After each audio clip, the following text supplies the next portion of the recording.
ന്യായാധിപന്മാർ 16-ാം അധ്യായം 1 മുതൽ 31 വരെയുള്ള വാക്യങ്ങൾ. സാംസൺ ഗാസയിലേക്ക് പോയി അവിടെ ഒരു സുരണിയെ കണ്ടുമുട്ടി അവളോട് കൂടി ശയിച്ചു. സാംസൺ അവിടെ വന്നിട്ടുണ്ടെന്ന് ഗാസ നിവാസികൾ അറിഞ്ഞു. അവർ അവിടം വളഞ്ഞു. രാത്രി മുഴുവൻ പട്ടണവാതിക്കൽ പതിയിരുന്നു. പ്രഭാതം വരെ കാത്തിരിക്കാം, രാവിലെ അവനെ നമുക്ക് കൊല്ലാമെന്ന് പറഞ്ഞ് രാത്രി മുഴുവൻ നിശ്ചലരായിരുന്നു. എന്നാൽ സാംസൺ പാതിര വരെ കിടന്നു. പിന്നെ എഴുന്നേറ്റ് പട്ടണ പടിപ്പുരയുടെ വാതിൽ കട്ടില കാലോടുകൂടി പറിച്ചെടുത്ത് തോളിൽ വെച്ച് ഹെബ്രാന്റെ മുന്നിലുള്ള മലമുകളിലേക്ക് പോയി. അതിനുശേഷം സോറയ്ക്ക് താഴ്വരയിലുള്ള ദലീല എന്ന സ്ത്രീയെ അവൻ സ്നേഹിച്ചു. ഫിലിസ്ത്യരുടെ നേതാക്കന്മാർ അവളുടെ അടുത്ത് ചെന്ന് പറഞ്ഞു, സാംസനെ നീ വശീകരിക്കണം. അവന്റെ ശക്തി എവിടെ സ്ഥിതി ചെയ്യുന്നുവെന്നും അവനെ എങ്ങനെ കീഴടക്കി ബന്ധിക്കാമെന്നും മനസ്സിലാക്കണം. ഞങ്ങൾ ഓരോരുത്തരും നിനക്ക് 1100 വെള്ളി നാണയം തരാം. ദലീല സാംസനോട് പറഞ്ഞു, നിന്റെ ഈ വലിയ ശക്തിയെല്ലാം എവിടെ സ്ഥിതി ചെയ്യുന്നുവെന്നും നിന്നെ എങ്ങനെ ബന്ധിച്ച് കീഴടക്കാമെന്നും ദയവായി എന്നോട് പറയുക. സാംസൺ മറുപടി പറഞ്ഞു, ഉണങ്ങാത്ത പുതിയ 7 ഞാണുകൊണ്ട് ബന്ധിച്ചാൽ എൻ്റെ ശക്തി കുറഞ്ഞ് ഞാൻ മറ്റു മനുഷ്യരെ പോലെ ആകും. അപ്പോൾ ഫിലിസ്ത്യ പ്രഭുക്കന്മാർ ഉണങ്ങാത്ത പുതിയ 7 ഞാണ് കൊണ്ടുവന്നു. ദലീല അവ കൊണ്ട് അവനെ ബന്ധിച്ചു. ഉൾമുറിയിൽ അവൾ ആളുകളെ പതിയിരുത്തിയിരുന്നു. അതിനുശേഷം അവൾ അവനോട് പറഞ്ഞു, സാംസൺ, ഇതാ ഫിലിസ്ത്യർ നിന്നെ വളഞ്ഞിരിക്കുന്നു. എന്നാൽ അഗ്നി ചണനൂലിനെ എന്ന പോലെ അവൻ ഞാണുകളെ പൊട്ടിച്ചു കളഞ്ഞു. അവന്റെ ശക്തിയുടെ രഹസ്യം പുറത്തായില്ല. ദലീല സാംസനോട് പറഞ്ഞു, നീ എന്നെ കബളിപ്പിച്ചു, എന്നോട് നുണ പറഞ്ഞു. ഇങ്ങനെ നിന്നെ ബന്ധിക്കാമെന്ന് എന്നോട് പറയുക. അവൻ പറഞ്ഞു, ഒരിക്കലും ഉപയോഗിച്ചിട്ടില്ലാത്ത പുതിയ കയറ് കൊണ്ട് ബന്ധിച്ചാൽ ഞാൻ ദുർബലരായി മറ്റാരെയും പോലെയാകും. അപ്പോൾ ദലീല പുതിയ കയറ് കൊണ്ടുവന്ന് അവനെ കെട്ടി. അവനോട് പറഞ്ഞു, സാംസൺ, ഇതാ ഫിലിസ്ത്യർ വരുന്നു. പതിയിരുന്നവർ അകത്തെ ഒരു മുറിയിലായിരുന്നു. കെട്ടിയിട്ടിരുന്ന കയർ നൂല് പോലെ അവൻ പൊട്ടിച്ചു കളഞ്ഞു. ദലീല സാംസനോട് പറഞ്ഞു, ഇപ്പോഴും നീ എന്നെ കബളിപ്പിച്ചിരിക്കുന്നു. എന്നോട് നീ കളവ് പറഞ്ഞു. നിന്നെ എങ്ങനെ ബന്ധിക്കാമെന്ന് പറയുക. അവൻ പറഞ്ഞു, എൻ്റെ 7 തലമുടി ചുരുളുകൾ എടുത്ത് പാവിനോട് ചേർത്ത് ആണിയിൽ ഉറപ്പിച്ച് നെയ്താൽ മറ്റു മനുഷ്യരെ പോലെ ഞാൻ ബലഹീനരാകും. അവൻ ഉറങ്ങുമ്പോൾ ദലീല അവൻ്റെ 7 തലമുടി ചുരുളുകളെടുത്ത് പാവിനോട് ചേർത്ത് ആണിയിൽ ഉറപ്പിച്ച് നെയ്തു. അനന്തരം അവനോട് പറഞ്ഞു, സാംസൺ, ഫിലിസ്ത്യർ നിന്നെ ആക്രമിക്കാൻ വരുന്നു. അവൻ ഉറക്കത്തിൽ നിന്നെഴുന്നേറ്റ് ആണിയും തറയും പാവും വലിച്ചു പൊളിച്ചു. അവൾ അവനോട് ചോദിച്ചു, നിന്റെ ഹൃദയം എന്നോട് കൂടെയില്ലെങ്കിൽ എന്നെ സ്നേഹിക്കുന്നുവെന്ന് നിനക്കെങ്ങനെ പറയാൻ കഴിയും? ഈ 3 പ്രാവശ്യവും നീ എന്നെ അവഹേളിച്ചിരിക്കുന്നു. നിന്റെ അജയശക്തി എവിടെ കുടികൊള്ളുന്നുവെന്നും നീ എന്നോട് പറഞ്ഞിട്ടില്ല. അവൾ ഇങ്ങനെ ദിവസം തോറും നിർബന്ധിച്ചു. ആ അലട്ടൽ മരണത്തിന് തുല്യമായി. അവൻ രഹസ്യം തുറന്നു പറഞ്ഞു, ക്ഷൗരക്കത്തി എൻ്റെ തലയിൽ സ്പർശിച്ചിട്ടില്ല. ജനനം മുതൽ ഞാൻ ദൈവത്തിന് നാസീർ വ്രതക്കാരനാണ്. മുടി വെട്ടിയാൽ എൻ്റെ ശക്തി നഷ്ടപ്പെട്ട് ഞാൻ മറ്റു മനുഷ്യരെ പോലെയാകും.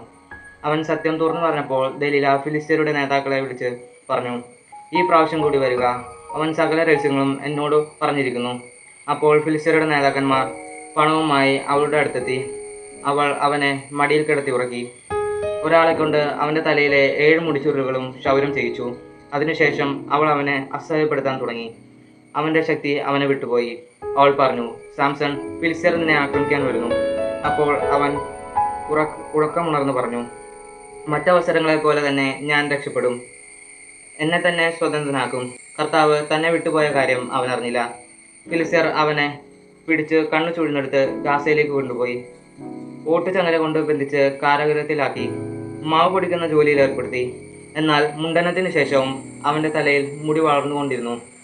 ഫിലിസ്ത്യർ പ്രഭുക്കന്മാർ തങ്ങളുടെ ദേവനായ ദാഗോന് ഒരു വലിയ ബലി കഴിച്ച് സന്തോഷിക്കാൻ ഒരുമിച്ച് കൂടി. അവർ പറഞ്ഞു, നമ്മുടെ ദേവൻ ശത്രുവായ സാംസനെ നമുക്ക് നമ്മുടെ കയ്യിൽ ഏൽപ്പിച്ചിരിക്കുന്നു. അവനെ കണ്ടപ്പോൾ ജനങ്ങൾ തങ്ങളുടെ ദേവനെ സ്തുതിച്ചു പറഞ്ഞു, നമ്മുടെ ദേവൻ ശത്രുവിനെ നമുക്ക് ഏൽപ്പിച്ചു തന്നിരിക്കുന്നു. അവൻ നമ്മുടെ ദേശം നശിപ്പിച്ചവനാണ്, നമ്മിൽ അനേകരെ കൊന്നവനുമാണ്.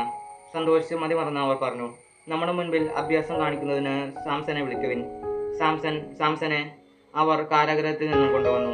അവൻ അവരുടെ മുൻപിൽ അഭ്യാസം പ്രകടിപ്പിച്ചു.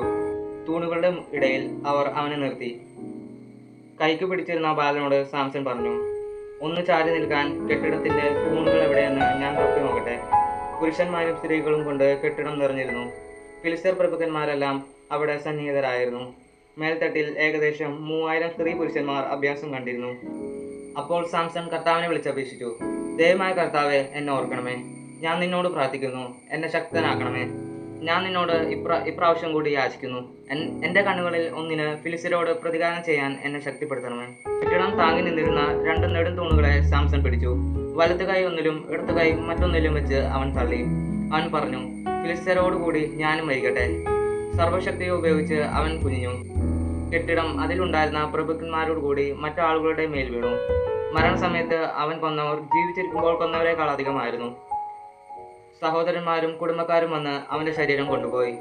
സോറായ്ക്കും എസ്താവോലിനും ഇടയ്ക്ക് പിതാവായ മനോവയുടെ ശവകുടീരത്തിൽ സംസ്കരിച്ചു. 20 വർഷമാണ് അവൻ ഇസ്രായേലിൽ ന്യായപാലനം നടത്തിയത്. ന്യായാധിപന്മാർ 16-ാം അധ്യായത്തിലുള്ള ചോദ്യോത്തരങ്ങൾ. 1-ാം ചോദ്യം, ന്യായാധിപന്മാർ 16:1 സാംസൺ എവിടേക്ക് പോയതെന്നാണ് പറയുന്നത്? ഉത്തരം, ഗാസയിലേക്ക്. 2-ാം ചോദ്യം, സാംസൺ ആരെയാണ് സ്നേഹിച്ചത്? ഉത്തരം, ദലീല. 3-ാം ചോദ്യം, സാംസണെ കീഴടക്കാൻ ആരാണ് ദലീലയോട് പറഞ്ഞത്? ഉത്തരം, ഫിലിസ്ത്യരുടെ നേതാക്കൾ. 4-ാം ചോദ്യം, സാംസണെ കീഴടക്കിയാൽ എന്ത് പ്രതിഫലം നൽകാമെന്നാണ് ദലീലയോട് വാഗ്ദാനം ചെയ്തത്? ഉത്തരം, 1100 വെള്ളി നാണയം. 5-ാം ചോദ്യം, നിന്റെ ശക്തി എവിടെ സ്ഥിതി ചെയ്യുന്നുവെന്നും എങ്ങനെ ബന്ധിച്ച് കീഴടക്കാമെന്നും ദയവായി എന്നോട് പറയുക എന്ന് സാംസണോട് അഭ്യർത്ഥിച്ചതാര്? ഉത്തരം, ദലീല. 6-ാം ചോദ്യം, സാംസന്റെ ശക്തി സത്യമായും എവിടെയാണ് സ്ഥിതി ചെയ്തിരുന്നത്? ഉത്തരം, 7 മുടിച്ചുരുളുകളിൽ. 7-ാം ചോദ്യം, സാംസൺ എന്തുകൊണ്ടാണ് തന്റെ ശക്തിയുടെ രഹസ്യം തുറന്നു പറഞ്ഞത്? ഉത്തരം, ദലീലയുടെ ദിവസം തോറുമുള്ള നിർബന്ധപൂർവമായ അലട്ടൽ മരണത്തിന് തുല്യമായി തീർന്നപ്പോൾ. 8-ാം ചോദ്യം, സാംസന്റെ പിതാവ് ആര്? ഉത്തരം, മനോവ. 9-ാം ചോദ്യം, തങ്ങളുടെ ദേവനായ താഗോൻ ആരെ തങ്ങളുടെ കയ്യിൽ ഏൽപ്പിച്ചിരിക്കുന്നുവെന്നാണ് ഫിലിസ്ത്യ ജനങ്ങൾ പറയുന്നത്? ഉത്തരം, ശത്രുവായ സാംസനെ. 10-ാം ചോദ്യം, സാംസന്റെ ശരീരം എവിടെയാണ് സംസ്കരിച്ചത്? ഉത്തരം, പിതാവായ മനോവയുടെ ശവകുടീരത്തിൽ.